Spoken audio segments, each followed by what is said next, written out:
श्री कृष्ण कहते हैं कि जो घड़ा आधा भरा होता है वह ज्यादा बचता है और जो पूर्णता भरा हो वह मौन रहता है।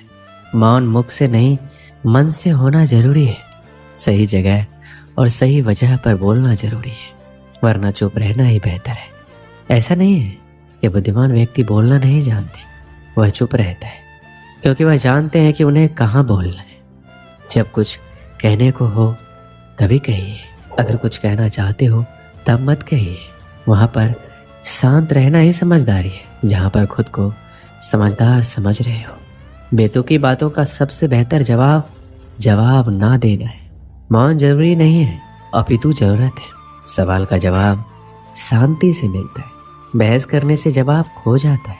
अपने कार्य को मौन रहकर करते रहे, क्योंकि खिलाड़ी खेल पर ध्यान देते हैं, बाहर बैठे दर्शकों की टिप्पणियों पर नहीं।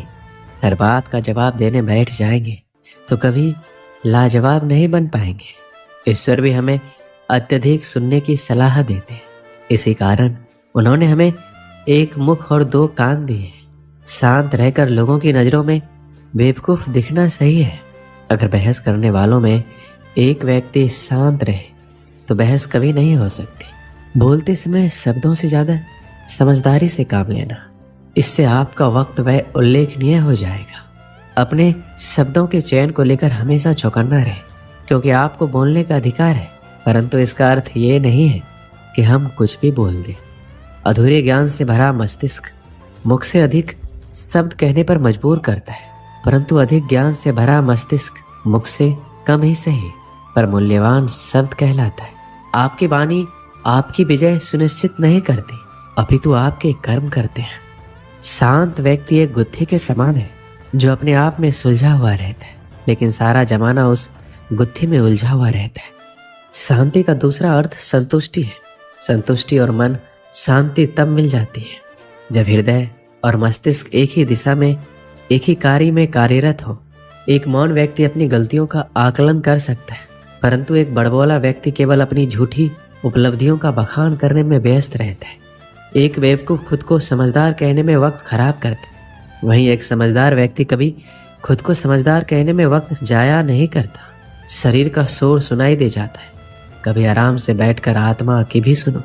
अपनी सफलता के सफर में निकलने से पहले अपने बस्ते में शांति और धैर्य को जरूर रख लेना। एक बार सुनकर हर बार बोलने से बेहतर है कि हम काफी बार सुनकर बस एक बार बोलें। अपने दिमाग को ज्यादा चलाने की आदत को शुरू कीजिए और अपनी जुबान को ज्यादा चलाने की आदत को बंद कीजिए। एक शांत व्यक्ति को सुनने की इच्छा वह व्यक्ति भी रखता है जो सबसे अधिक बोलता है। मौन एक व्यक्ति का सच्चा मित्र है जो उसकी हर अवांछित मुसीबतों में उसकी रक्षा करता है। जीवन की भाग दौड़ के दौरान जब आपको लगने लगे कि मैं कहीं खो गया हूं, उस वक्त कुछ देर शांति से बैठ जाने से आप फिर से सही रास्ते की ओर चलना शुरू कर सकते हैं। एक शांत शत्रु 100 बोलने वाले शत्रुओं से ज्यादा घातक है, क्योंकि उसके बारे में कोई कुछ नहीं जानता। आपके कह देने से कुछ नहीं बदलेगा। ये सोचकर अगर आप अपनी आवाज नहीं उठाते तो आपको सबसे पहले खुद को बदलने की जरूरत है। गलत को गलत कह देने में कोई गलत बात नहीं है। अत्याचार के खिलाफ चुप रहना सबसे बड़ा अत्याचार है। समाज वहां बोलता है जहां चुप रहना चाहिए, और वहां चुप रह जाता है जहां बोलने की आवश्यकता है। दूसरों पर हो रहे अत्याचारों को चुपचाप देखने वालों, याद रखना वक्त सबका आता है। रईस गलती भी कर दे तो कोई कुछ नहीं कहता, और गरीब कुछ सही भी कर दे तो सबको गलत लग जाता है।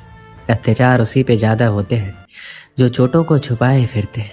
अत्याचारों को शांति से बैठकर देखने से अच्छा है उनके खिलाफ आवाज उठाई जाए। ज्यादा बोलना कमजोरी है, परंतु निडर होकर सत्य बोलना एक दिव्य शक्ति है। मुझे अकेले रहना पसंद है, अकेलापन नहीं। सुकून से बैठकर दौड़ भाग के दिन याद करना मुस्कुराहट भी देता है और शांति भी। अगर लग रहा है सब कुछ खत्म हो गया तो नई शुरुआत करो, अभी जिंदगी बाकी है। आज आप जिस शांति की तलाश में हैं, कल शांति से बैठकर इसी भाग दौड़ को याद कर हंस रहे होंगे आप। जिंदगी बीत गई, दुनिया क्या कहेगी इस फिक्र में। बाद में पता लगा दुनिया को अपने सिवाय किसी की फिक्र ही कहाँ है। जब बयान करता रहा अपने हालातों को तब सब चुप। आज चुप क्या हुआ, सबको मेरे हालातों को जानना है। सलाह चुपचाप सुन लेनी चाहिए, पर सोच समझकर माननी चाहिए। दिल की बातें केवल दिल से सुनी जा सकती है, शब्दों से नहीं। दुआ वही कबूल होती है जो जुबान से नहीं दिल से की जाए। बिना कहे ही जो सब कुछ कह दे वही सच्ची मोहब्बत होती है। झूठ और सच में सिर्फ इतना सा फर्क है कि झूठ साबित करना पड़ता है और सच अपने आप सामने आ जाता है। अपने राज को राज ही रहने देना जब तक आप राज जानने वाले के सारे राज नहीं जान जाते। लोग सुकून को दौलत से खरीदने की सोचते हैं और दौलत के चक्कर में ही उनका सुकून छिन जाता है। कोई अचानक शांत हो जाए तुम्हारी गलतियों से तो समझ लेना ये तूफान से पहले की शांति है। दुनिया में ये तो सभी शांति चाहते हैं, बस ये दुनिया किसी को शांति से जीने नहीं देती। एक समय की बात है, एक गरीब आदमी था। वह रोज अपने गुरु के आश्रम जाकर वहाँ साफ सफाई करता और फिर अपने काम पे चला जाता था। अक्सर वो अपने गुरु से कहता, मुझे आशीर्वाद दीजिए, मेरे पास ढेर सारे धन दौलत आ जाए। एक दिन गुरु ने पूछ ही लिया, क्या तुम आश्रम में इसलिए काम करने आते हो?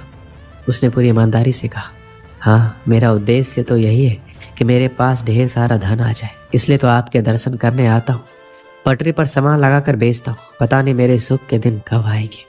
गुरु ने कहा, तुम चिंता मत करो, जब तुम्हारे सामने अवसर आएगा तब ऊपर वाले तुम्हें आवाज थोड़ी लगाएगा, बस चुपचाप तुम्हारे सामने अवसर खोलता जाएगा।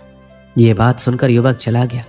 समय ने पलटा खाया, वो अधिक धन कमाने लगा, इतना व्यस्त हो गया कि आश्रम में जाना ही छूट गया। कई वर्षों बाद वह एक दिन सुबह ही आश्रम पहुंचा और साफ सफाई करने लगा।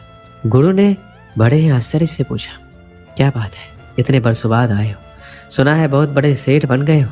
वह व्यक्ति बोला, बहुत धन कमाया, अच्छे घरों में बच्चों की शादियां की, पैसों की कोई कमी नहीं है, पर दिल में चैन नहीं है। ऐसा लगता था रोज सेवा करने आता रहूं, पर आ ना सका। गुरुजी, आपने मुझे सब कुछ दिया पर जिंदगी का चैन नहीं दिया। गुरु ने कहा, तुमने वह मांगा ही कब था? जो तुमने मांगा वो तुम्हें मिल गया ना, फिर आज यहाँ क्या करने आए हो?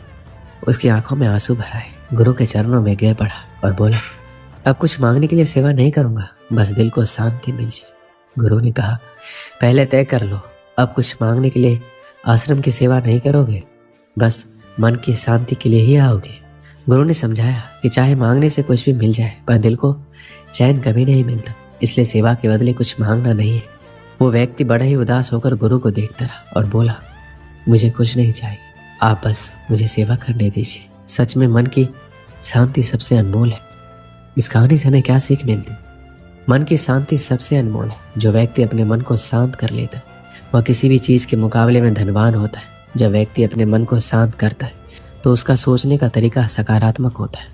और मानव जीवन में कई प्रकार की चुनौतियां और परेशानियां होती हैं, लेकिन जो व्यक्ति अपने मन को संतुलित रखता है वह इन चुनौतियों का सामना करने में सफल होता है। इसलिए धन, सम्मान या किसी अन्य सामग्री वस्तु से ज़्यादा महत्वपूर्ण है कि वह व्यक्ति अपने मानसिक स्वास्थ्य का ख्याल रखे और अपने मन की शांति को महत्वपूर्णता दे।